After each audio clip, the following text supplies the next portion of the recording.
교육학 논술을 어떻게 써야 하는지 바로 알게 됩니다. 모든 강의는 무료입니다. 다만 구독과 좋아요 꼭 좀 부탁드리겠습니다. 기출문제 해설 강의들이 유튜브에 많이 올라와 있습니다. 하지만 모범 답안이라고 딱 정해진 것은 없죠. 이 영상을 보시고 그대로 따라서 써보시길 바랍니다. 물론 여러 번요. 필사보다 좋은 쓰기 방법은 단 하나도 없습니다. 쓰다 보면 곧 자기께 되는 거죠. 안녕하세요, 소유입니다. 저는 원래 말을 잘 못하는 편에 속해서 길게 설명을 잘 못하거든요. 그래서 원고도 모두 써놓고 녹화를 하고 있거든요. 그리고 제가 부연 설명을 잘 하지 않는 이유는 시험을 보시는 여러분을 위해서 최대한 정련된 어법으로 청취를 해야 여러분들이 처리할 정보 처리의 양이 적게 되는 거죠. 강의를 듣는 여러분에게 가장 중요한 것은 시간이고 정확한 정보이기 때문입니다. 그럼 기출문제 2021 모범 답안을 불러드리겠습니다. 물론 이 답안은 정확히 20점 만점짜리입니다. 채점자로 들어갔던 분과 만들었고요. 제가 조금 더 다듬었습니다. 이대로 한번 들어보시고 반복해서 필사를 필히 여러 번 해보시면 금방 교육학 논술을 어떻게 써야 하는지 바로 알게 됩니다. 그럼 문제를 읽어보고 바로 답안을 공개하겠습니다. 김 교사와 최 교사의 대화 내용이 있고요. 학생의 선택과 결정의 기회를 확대하는 교육이라는 주제로 교육 과정, 교육 평가, 수업 설계, 학교의 의사결정을 구성하는 요소로 해서 서론, 본론, 결론을 갖추어 논하세요. 20점짜리입니다. 논술의 내용 총 15점이고 김 교사가 언급한 자신의 기존 관점의 장점과 단점 각각 한 가지, 그리고 새롭게 관점을 가지게 된 관점에서 적합한 교육과정 운영 방안 2가지, 1점씩 해서 4점이죠.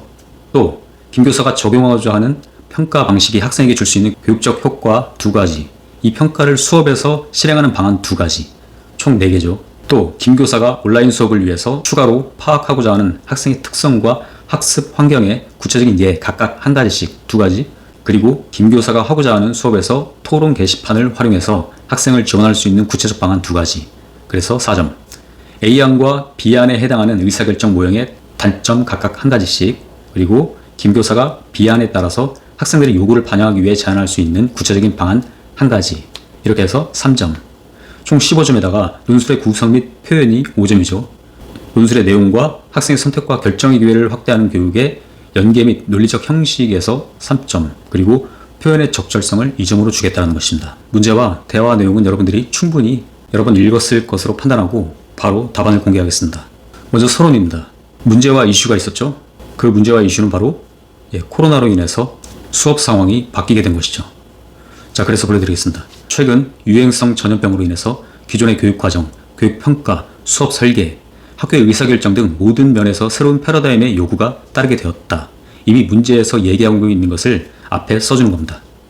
자, 다음 이러한 시대적 흐름에 따라서 학생의 선택과 결정의 기회를 확대하는 교육을 위해 오프라인 교육활동의 교육적 효과를 유지하면서 학생과 학부모의 요구를 충족하는 교육을 고민하는 바이다.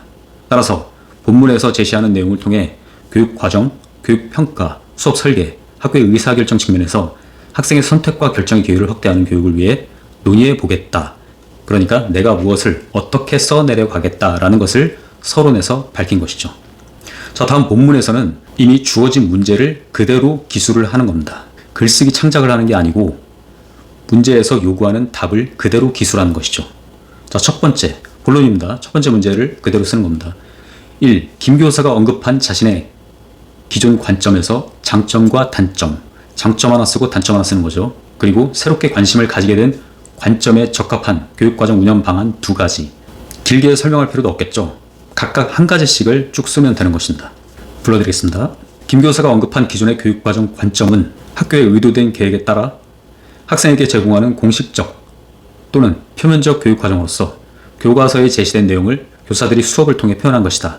공식적 교육과정의 장점은 의도한 계획에 따라서 체계적인 교과 내용을 전달하고, 그리고 교육의 통일성을 보장할 수 있다. 그 다음에 단점을 써야겠죠. 반면 학습자의 개별적인 특성을 고려하기 어렵고 단편적 지식을 주입할 수 있다는 단점 등이 있다. 이렇게 쓰면 되겠죠. 다음, 최근 김 교사가 관심을 갖게 된 교사와 학생이 함께 생성하는 관점의 교육과정 운영 방안 2가지는 다음과 같다. 2가지를 쓰면 되겠죠. 첫 번째, 학생의 욕구를 중심으로 교사와 학생이 함께 협력하고 구성하여 생활 영역에 의미 있는 경험을 추구한다. 둘째, 수업 중과 수업 후 평가를 통해 교육 내용을 수정하고 반성적 성찰을 통해 수업의 질을 개선해 나간다. 이러한 교육 과정의 재구성을 통해 학습자의 선택과 결정의 기회를 확대 또는 도모할 수 있다. 이렇게 쓰면 됩니다. 다음 본론 두 번째 문제입니다. 김 교사가 적용하고자 하는 평가 방식이 학생에게 줄 수 있는 교육적 효과 두 가지. 한 가지, 두 가지 쓰면 되겠죠. 이 평가를 수업에서 실행하는 방안 또 두 가지. 1점씩입니다. 각각. 자, 불러드리겠습니다. 김 교사가 적용하고자 하는 평가 방식은 자기 평가로서 학생에게 줄 수 있는 교육적 효과로는 첫째, 학습자 스스로 교육 과정을 계획하고 평가하며 조절하는 과정을 통해서 메타인지를 향상시킬 수 있다. 둘째, 스스로 계획하고 평가하며 자신의 학습에 대한 성공 경험을 통해서 학습 동기를 향상시킬 수 있다. 자기 평가를 수업에서 실행하는 방안으로는 첫 번째, 포트폴리오를 활용해서 자신의 학습 성장을 스스로 확인한다. 둘째, 체크리스트를 통해 자신의 수업 과정을 평가할 수 있는 자료를 제공한다면 자기 평가에 도움을 줄 수 있다. 자, 다음 세 번째 문제입니다. 김 교사가 온라인 수업을 위해 추가로 파악하고자 하는 학생 특성과 학습 환경의 구체적인 예 각각 한 가지씩, 그리고 김 교사가 온라인 수업을 위해 추가로 파악하고자 하는 학생의 특성은 학습자를 위해 흥미를 유발할 수 있는 콘텐츠를 개발하고 온라인 수업 방식에 대한 다양한 과정을 갖는 것이다. 이러한 온라인 학습을 위해 통신 장비, 영상 촬영 장비 등을 구비하고 실시간 쌍방향 수업을 진행할 수 있도록 해야 한다.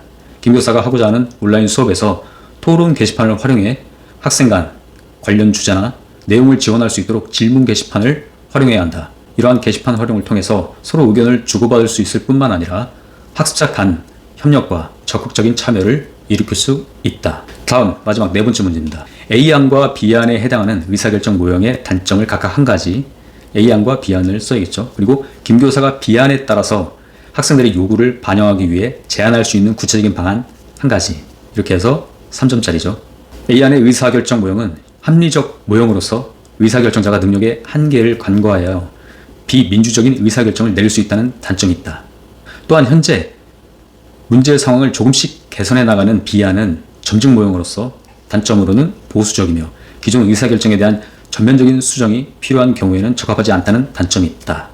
이렇게 단점 한 가지씩 썼죠. 다음, 김 교사가 교육과정 협의회 때 제안하려는 B안의 구체적인 방안으로는 온라인 수업 매체의 쪽지나 설문지 등을 활용해서 수업 개선을 위해 제안과 피드백을 받고 학교 운영에 반영할 수 있도록 의견을 제출하는 것이다. 또한 관리자들에게 학습자와 부모의 요구라는 것을 적극적으로 알려서 의견이 반영되도록 노력해야 한다. 이거는 학교 현장에 실제 있어 보면은 이 답을 충분히 쓸 수 있는 문제였습니다. 마지막 결론입니다. 결론은 어떻게 써야 되냐? 정리하는 거죠. 이로써 학생의 선택과 결정의 기회를 확대하기 위한 주제를 갖고 교육과정 운영하는 방법에 대해 논했으며 자기 평가가 주는 교육적 효과와 이 평가를 수업에서 실제 실행하는 방안 두 가지에 대해서 알아봤다. 또한 김 교사가 시대의 흐름과 학생과 학부모의 요구에 맞춰서 적극적인 수업 개선을 위해 교육 현장에서 학습 환경의 구축을 위한 학습자 특성과 조성 방안, 그리고 이를 지원할 수 있는 학교 현장의 행정적 변화를 위한 방안에 대해 알아봤다. 학습자의 학습 개선과 수업의 질을 향상시키기 위해서는 변화하는 환경에 적응하고 어려운 환경 속에서도 학생과 학부모, 교사와 학교의 적극적인 참여와 노력이 필요하겠다. 지금까지 쭉 써온 내용을 정리한 것이죠. 자, 여기까지 여러분들께 모범 답안을 불러드렸습니다. 우리가 진짜 논술이라고 창작을 해야 하는 부분은 서론과 결론 부분입니다. 하지만 서론과 결론 역시 이 문제가 던지는 화제를 기술하고 어떻게 써 내려가겠다라고 서론을 밝히면 되는 거고요. 결론, 지금까지 쓴 것을 정리하는 글이겠죠. 본론은요, 문제에서 요구하는 답을 그냥 기술하는 것입니다. 자, 이제 여러분들이 그럼 해야 하는 것은 필사입니다. 시청해주셔서 감사합니다. 지금까지 소희였습니다. 모든 강의는 무료입니다. 다만 구독과 좋아요 꼭 좀 부탁드리겠습니다. 이 채널을 지속하는 힘이 됩니다.